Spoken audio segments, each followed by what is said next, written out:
All right, good evening, everybody. This is the Town of Fairfield Conservation Commission for December 18th, 2024. And Lucas Thomas, Rick Boucher, Dabney Bowen, Peter Hood, Salvatore Asala, Heather Rosenthal, Ted Luxinger, and Dan Saunders are here. Reason here so far, Jay and Kate. So then I will appoint Diane and Heather as alternates tonight. So I'll right to vote on anything, if we're going to vote on anything. First item, approval of draft meeting minutes from the Conservation Commission meeting of November 20th, 2024. Any comments, corrections, or anything else from any commissioners? The meeting dates in here don't seem to be correct. I think they were the original meeting dates, but there's a page at the end that has different dates, which I think is what we decided on last meeting. Saying under the meeting dates for this, okay, so So in the minutes, I think it was the original that we discussed, okay. but then we changed some of the dates. Right. Oh, and these are still the original? Okay.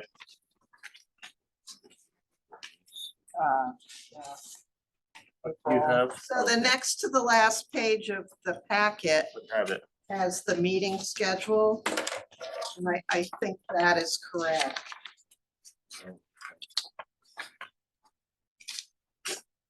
Okay, good. Let's get a calendar, so we're all on the same page and just correct it. How are they different? So April 23rd. April 16th should be April 23rd, Which it is. and July 16th. We decided not to do. I think we decided to do July 16th as conservation and inland wetlands, I think. I thought I asked that question, but I mean, that's why I had it written that way. I thought I had asked that question and Oh, I see. it was like only if needed. Yeah, that's what I April and remember. July. July 16th being only if needed. Okay. Not a full, we'll have it. It's easier to cancel a meeting than to notice a meeting. So the intention was, at least I remember for July 16th, for it to be no meetings in July 16th, in Right. July. Right. But if something comes up in June, that's just kind of an emergency. We already have the agenda, we already have the meeting noticed. Oh, no, I took that, I took it out. You took what out? I took the July There's meetings July no out. meeting. Well, there's one on July July. 16th. Oh, that must be on the ones that, the other one, okay. So yeah, it was the other one, the July 3rd. So what about March 19th? I mean, the third week, sorry. Going past March. So April, so the discrepancies are in April, so April 23rd instead of the 16th because of spring break. And July 16th only if we need it. Everything else looks correct. Okay. So July 16th.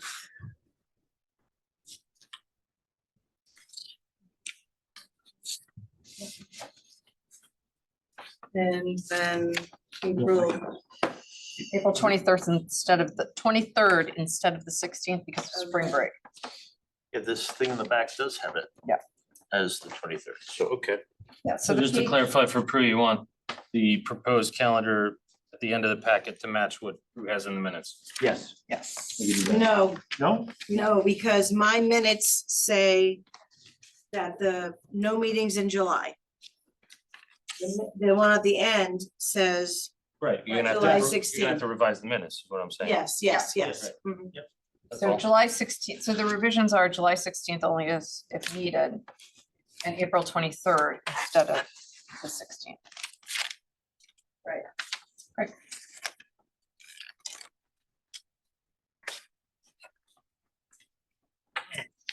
Good catch, Commissioner Saunders, thank you.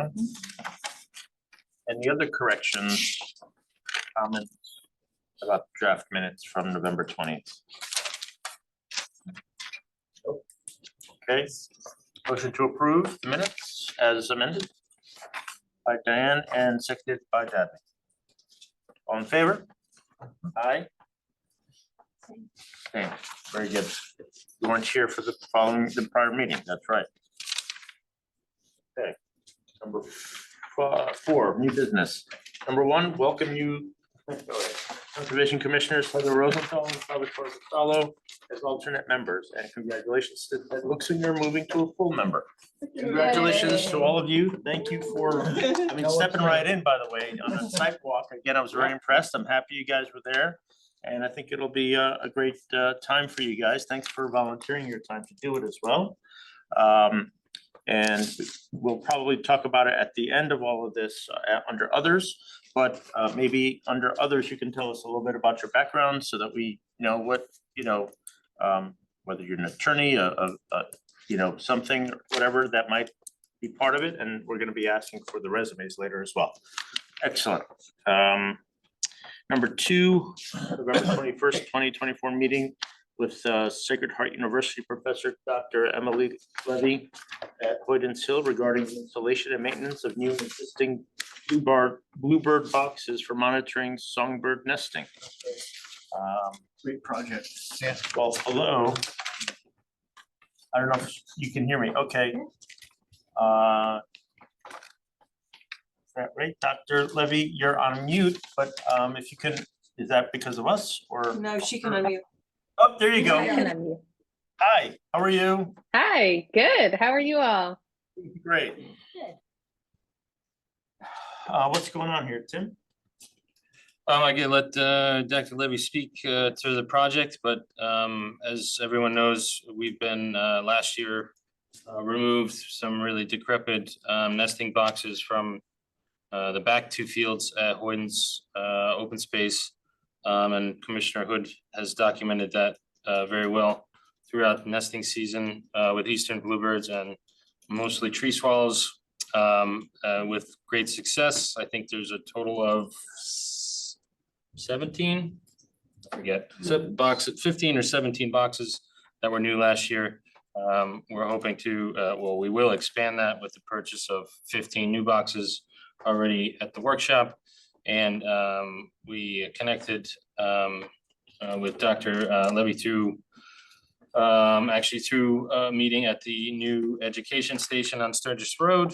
And she mentioned this project or interest in monitoring eastern bluebirds for her research. So I think it's a great match, and we should get some excellent data all while expanding bluebird and other songbird nesting at this open space. The timing will be great because the scheduled seeding of the front fields that have been treated for the last 5 years will take place. So we should have a better ecological upland meadow in the front fields versus the mugwort fields in the back, but the birds don't seem to care. So and they're pesticide or herbicide free. So we're excited about that, but we want to let Dr. Levy give an explanation. There was an attachment she provided with kind of a scope of work, but it's probably better to have her. No, please, Dr. Levy, if you can give us a little information, this is great. Sure, yeah. Yeah, I feel really lucky that Tim and I met, 2 months ago or so. So I'm new to here. I just moved here in August to start a job at Sacred Heart as a biology professor. And I mostly study songbirds and think a lot about how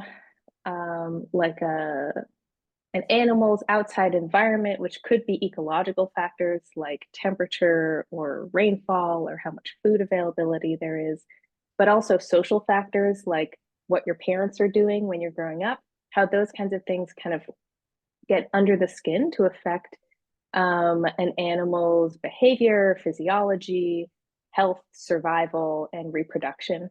And birds are a great system to do those kinds of questions in especially in nestlings, because as you know, nestlings can't fly. So it's really convenient to study baby birds. You know exactly where they live. And also the fieldwork is really fun, and something I'd love to chat with you all about over time is ways to get interested people out in the field with me, just so they can see what it's like to do this kind of work. But basically, I'm brand new here. I'm just sort of starting to set up field sites and happen to run into Tim. And, you know, I hope to be putting up some boxes on Sacred Heart's campus, but would love to have one or two other sites that we can monitor over the course of the breeding season. So yeah, basically, I think like on the ground, what it would look like is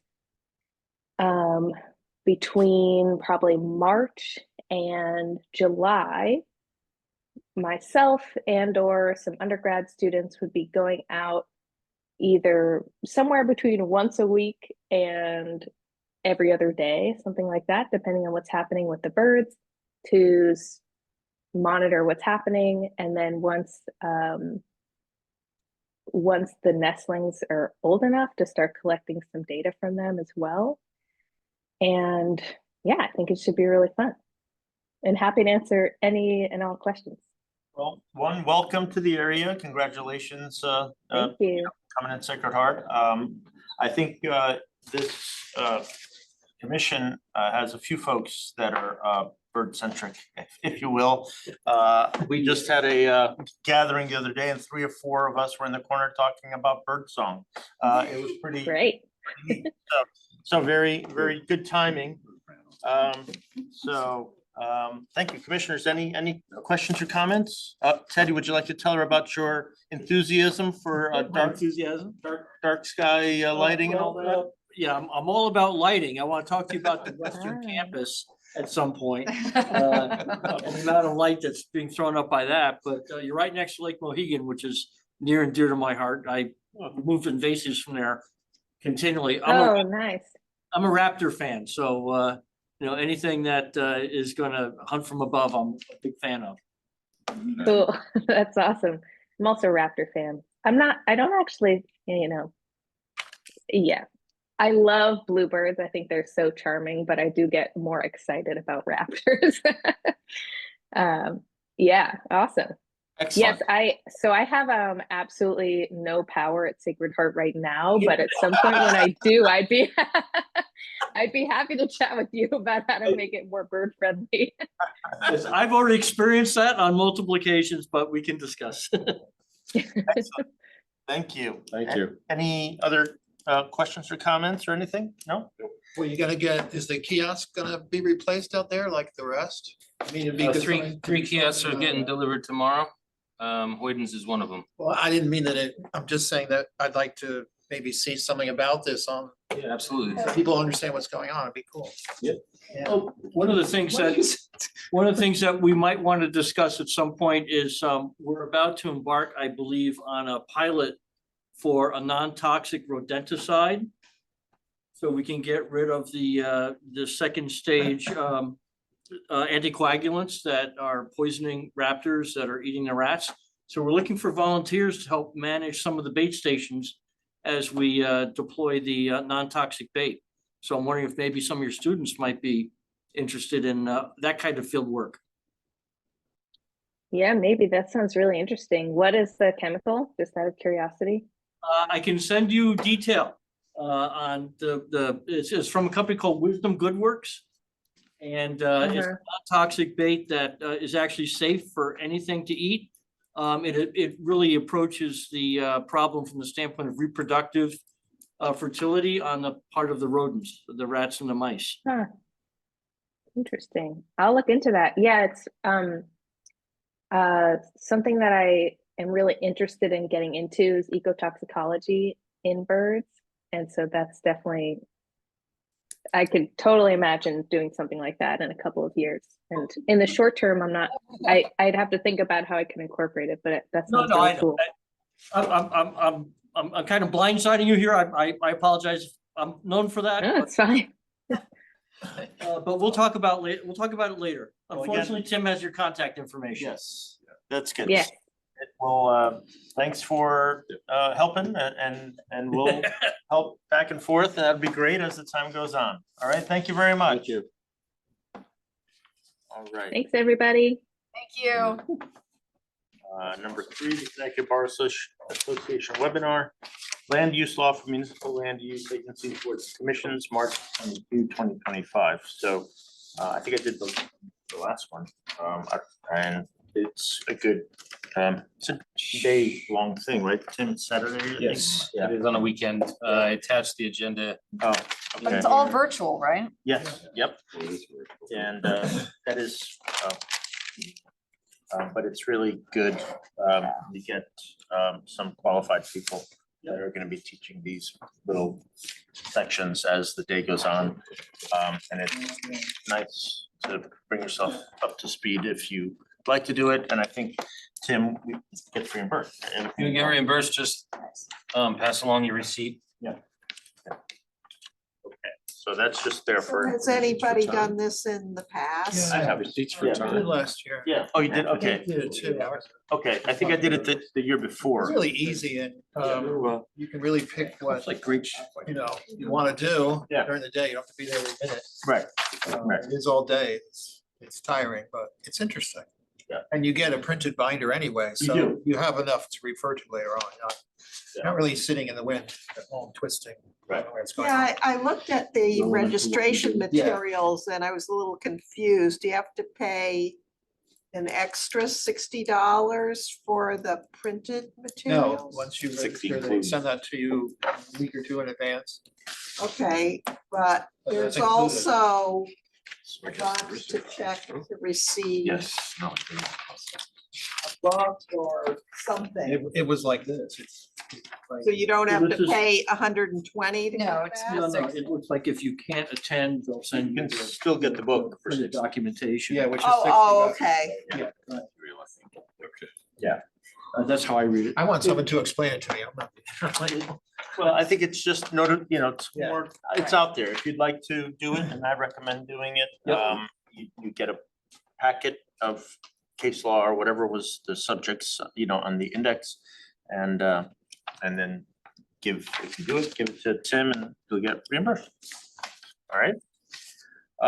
Number 5 is old business. Number 1, Eversource easement Brett Woods, and I think we got some folks we haven't seen in a number of years, but thanks for coming back. And Tim, who's gonna be? We have Craig Peterson and Abigail both speaking on behalf of Eversource. Okay, There were some attachments in the packet. I'll let them explain. This is related to easement for the upgrade work and the access through Brentwood open space to access their right of way, okay. perform that work.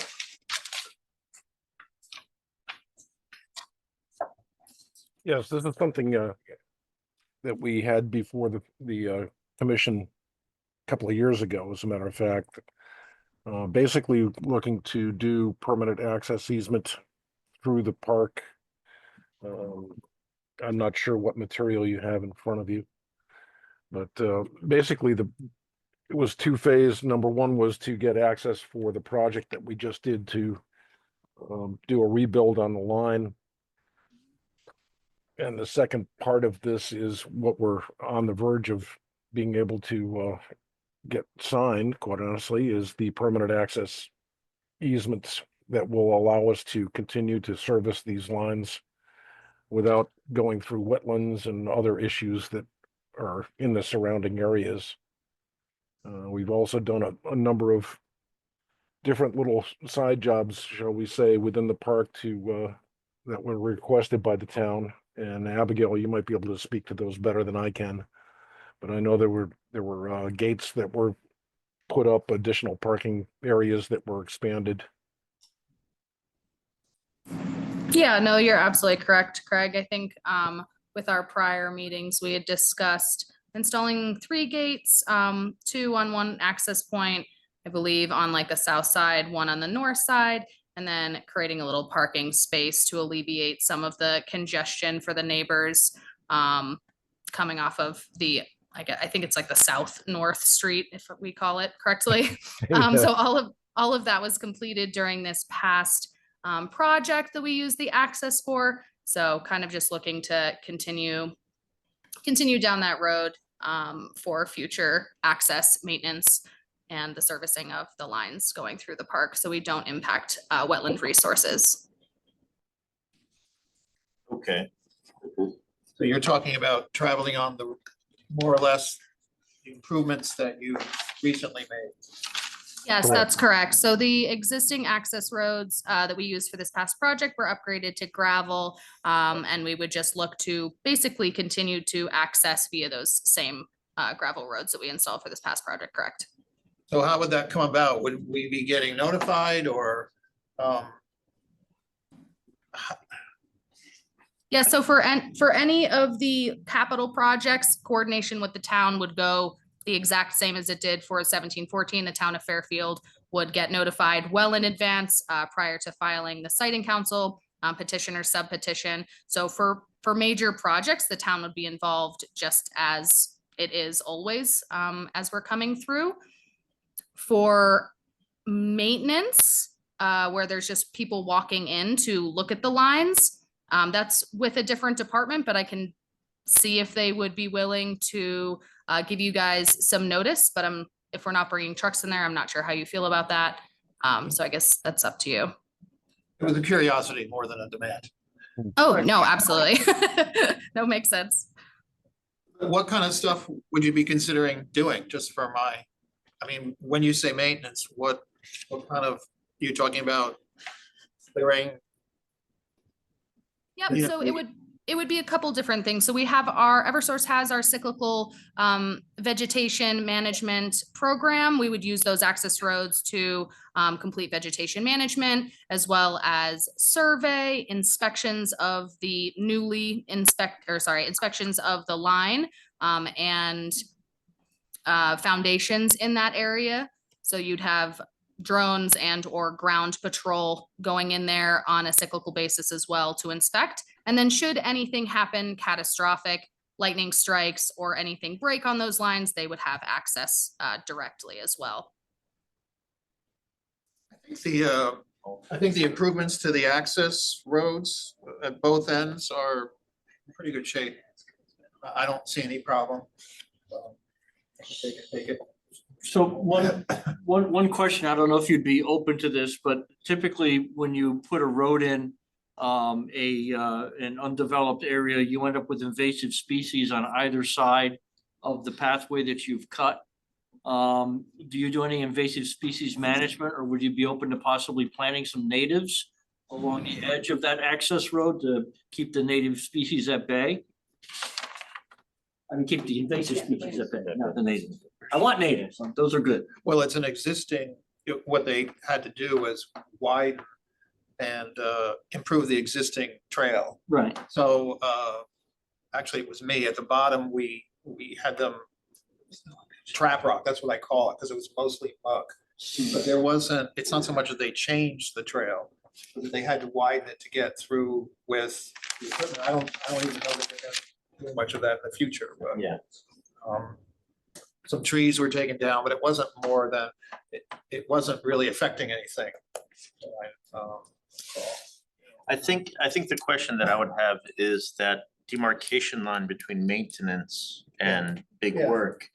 And I think I'm more concerned with the maintenance aspect. If we can get some more information on what's the scope of the maintenance, then I think it would be in a better shape. So just to jump in really quickly, so the maintenance wouldn't occur.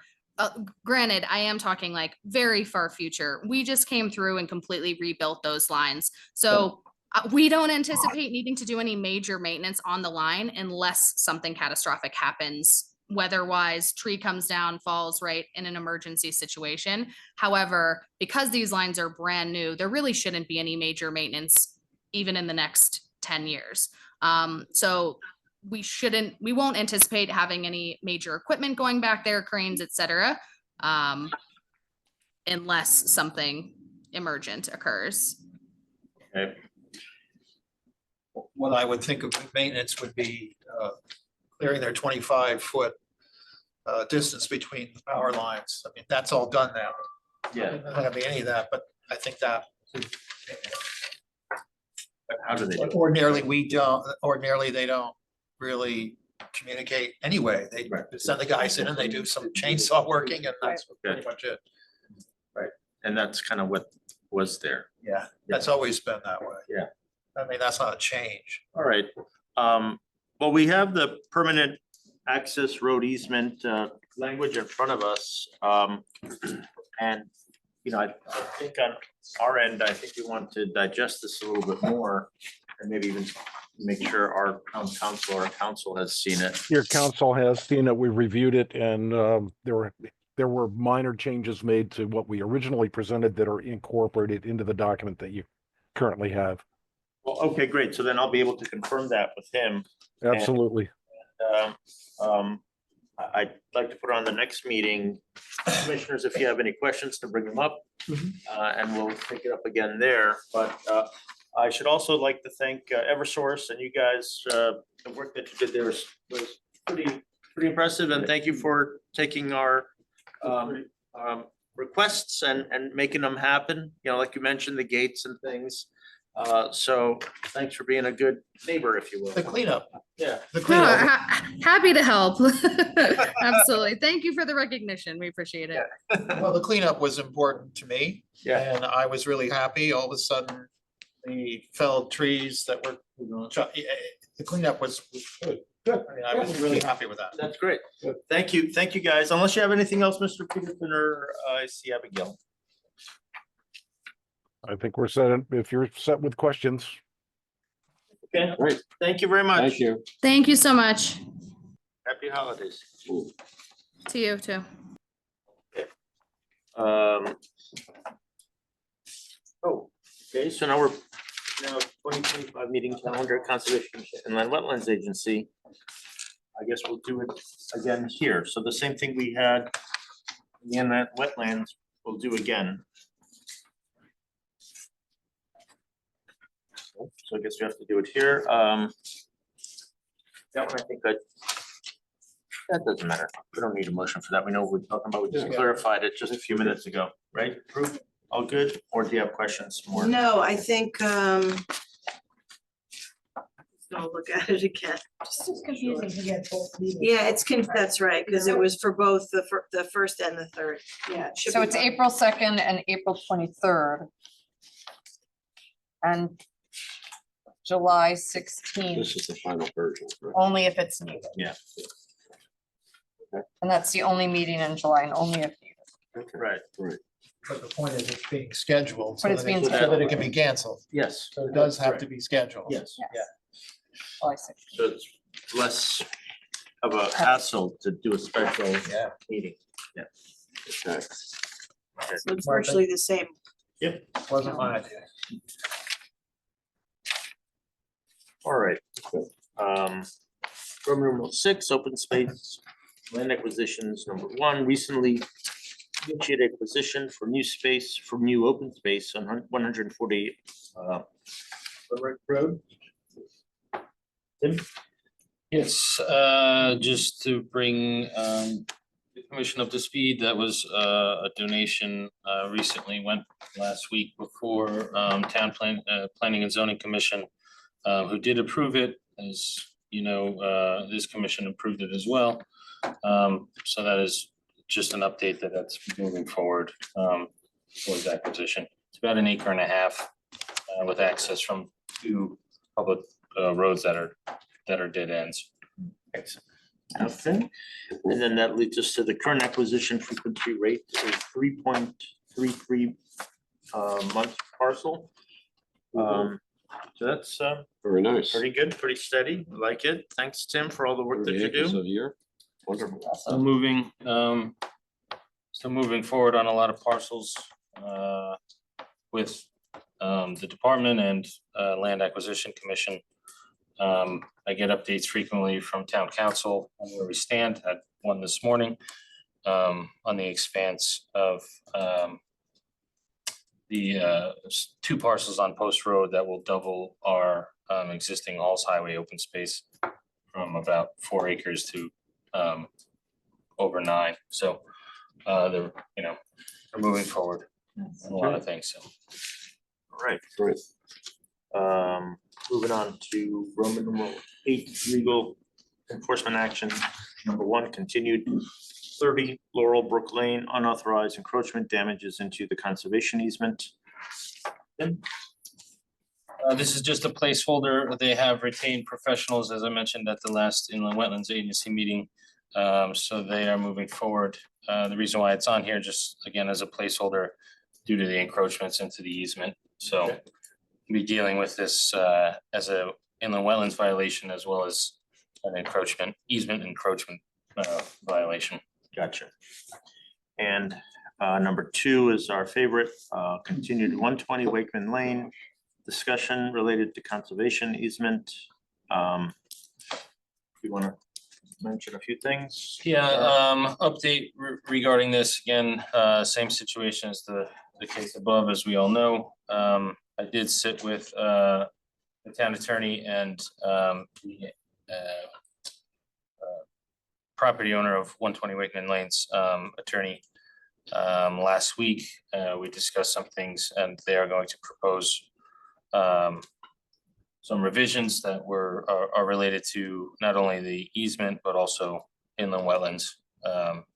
And be filing a new application Okay. for wetlands, but also there should be some What, at that meeting, was there a discussion of our discussion denying that application, because there were some kind of lists sort of laid out of what we were looking for. yeah, that was the main Will discussion. that be incorporated into what their council will be bringing to us? Yes, Okay, yeah, it was so kind that's of a the good, discussion of that punch list, okay, how to address that. Yeah. I anticipate having an executive session with attorney peers. once we get something. Once an inland wetland application is received. Okay, good. On the right track. On the right track. Yeah. Going into 3 years, Yeah. Oof. 3 years? Yeah, so hopefully things move forward smoothly enough that, there'll be an approval ahead of the spring planting season and we're restored and put to bed. Coming up. Good. They might be able to continue. Okay. So, Commissioner Hood had a question about what's happening in January. I don't recall, The 8th, Um, something like that. but if it is some sort of hearing, attorneys can agree to continue, and judges generally will give them that ability to continue unless there's a really strict reason not to. There wouldn't be any strict reason here not to. So I believe that was a discussion recently, maybe yesterday with the court. Push that to April, Okay. to keep it on, Yeah, it's in on, the goalpost, but not letting right, it it go. it doesn't go away.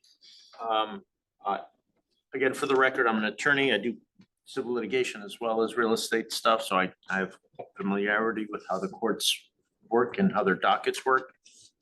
If most of the parties are on board and it looks like there's some resolution, the courts are happy to let people work it out. If one side says, this is useless, you really gotta move forward, one side asks for a continuance, it's generally not granted. So if both sides are working out, or on the path of working it out, then a court will grant that. And they'll keep it on a short leash. January to April might seem like a long time, but in court timing, that's a pretty short leash, so. Law and order. time. They can become- Right. They always get their stuff in 3 weeks. I know. All right, any other questions or comments, commissioners, on that? No? All right, so Roman numeral 9 is the staff report, number 1, trail installation, Wakeman Boys and Girls Club at Westway Open Space on December 7th, 2024. Saturday, December 7th, we met with staff, Tom and other staff met with, I think it was about 15 members of different groups from Wakeman Boys and Girls Club at the Westway Open Space to install the trail. I posted it on our department homepage. If you saw that, there were a few pictures of the kids and some adults. We had the three of us had laid out a trail, just a short, it's about a half-mile loop through previously unused open space along Sasko Brook and along Westway in the shadows of 95 on the Westport line. It's an underused area. We made those parking improvements and signage in earlier in the year in May. There's a lot of foot traffic on Westway, I think because there's really nowhere else to walk in that section of Southport. So creation of this trail, I think, was well received. The kids had a great time. There's now parking on grass for about 4 or 5 cars. And I think, you know, it was a great partnership with a group we haven't worked with in the past as far as volunteers go. And I think the people in Southport that do walk in that area now have somewhere to go off the road. You know, they could do loops. It's a kind of an interesting space because there's almost no understory. It's just mature trees. Tom was there. He could share some additional information, but as of this afternoon, Nicole's been working quite a bit with CT Trail Finder, and we have 5 trails up on that website now through Yukon, which I've spoken about in the past. This will be the 6th, but she submitted that to them to also get that out there to just continue to publish and share information about what resources this town has. So Tom could tell you some more details about the trail installation. It went great. It was a real pleasure working with Wakeman's Boys and Girls Club. And I have to correct you, it's not unused anymore because when we were there today, we had to cut down a couple of hazardous trees. And there was like 4 to 6 people walking on it with their dogs. Great. So people are using it, and we lined the entrance with wood chips so they could see that there's a trail starting there. And the wood chips are all flattened out and all spread out now, so people are using it, so it's a good thing. Awesome. We've worked with Pollinator Pathway, we've worked with Wakeman. Matter of fact, you want to see a nice pollinator garden right by their sign in front of the club in Southport. And Tim Cipatelli is great, and the volunteers are awesome. It's a really great organization. It will be in the next First Selectmen's newsletter. Lisa Claire already has the information, so that'll also help advertise that it's there and that we had a good partnership with Wakeman, so.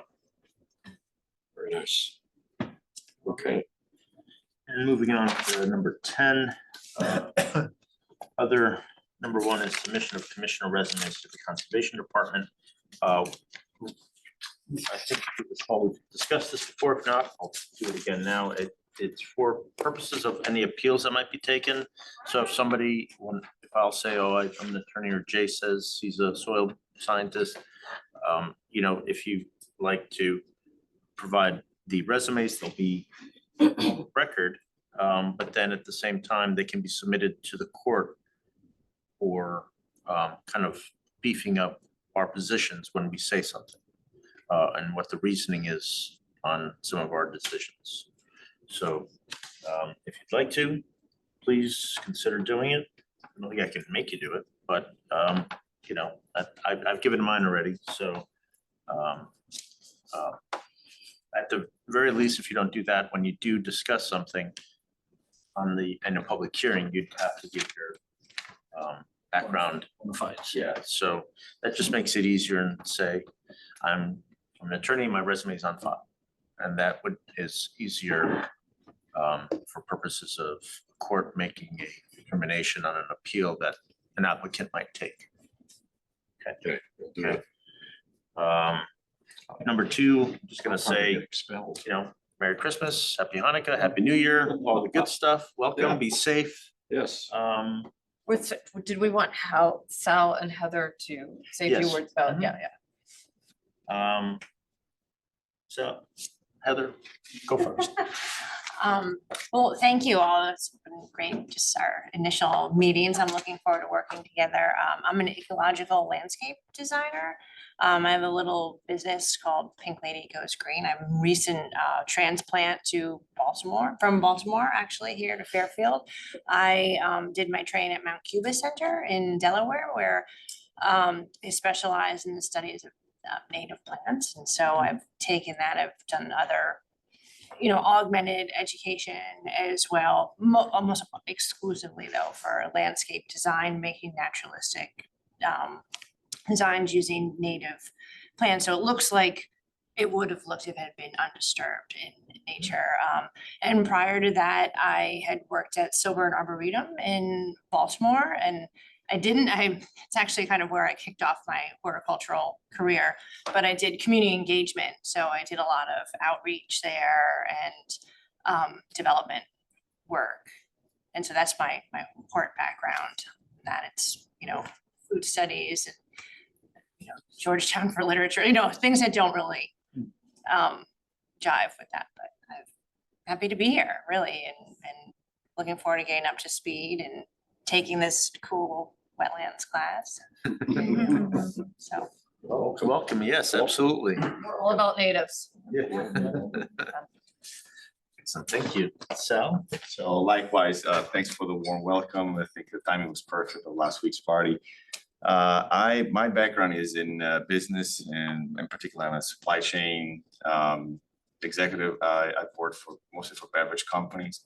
So my professional experience is in things like warehousing and freight management and inventory planning and forecasting, things that don't really go with the conservation area. My interest and my initial contact with the commission with Tim happened because a few years ago I took a master naturalist class organized by or sponsored by DEEP and organized by the Connecticut Food and Forest and Park Association. And so as part of that program, I did a little project the commission approved in one of the open spaces, the one close to my house, which was about removal of invasive species.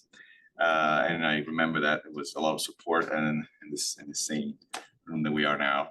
So since then, I guess that experience gave me extra motivation to be involved in the town's open spaces, in conservation, and to keep Fairfield as it is and improve its opportunities for people to enjoy the open spaces. So maybe another little fact about me, I volunteer at the Makes Point Nature Center in Madison, Hammonasset State Park, and which is a super cool place to be every other Saturday. And other than that, I look forward to learning more and more. I'll do the class. Thanks for sending the links, and look forward to working. Great. Welcome to both of you again, Okay. and thank you for giving your time to do it. I just would like to say that, to me, the alternates are the backbone of any agency, because they keep it functioning. Alternates are really important. Well, and you guys have to come to the meeting to stay, relevant. And so when we need you to vote, you're prepared, and that is invaluable. Because it keeps it moving, right? Like you don't have to. It's also a diversity of, opinion. Yeah. I need to be silenced quite a bit. So you're gonna have to work, kind of cancel me out here. No, I'm working on that. Yeah. You ruined I'm working on nights- that, yeah. You ruined nights for me already. First. Tim, anything else? No, just that, Anybody going once, twice? No? happy holidays. Okay. Happy holidays, everybody. Yeah. Forward to next year. Special meeting too later. See you next so. Yes.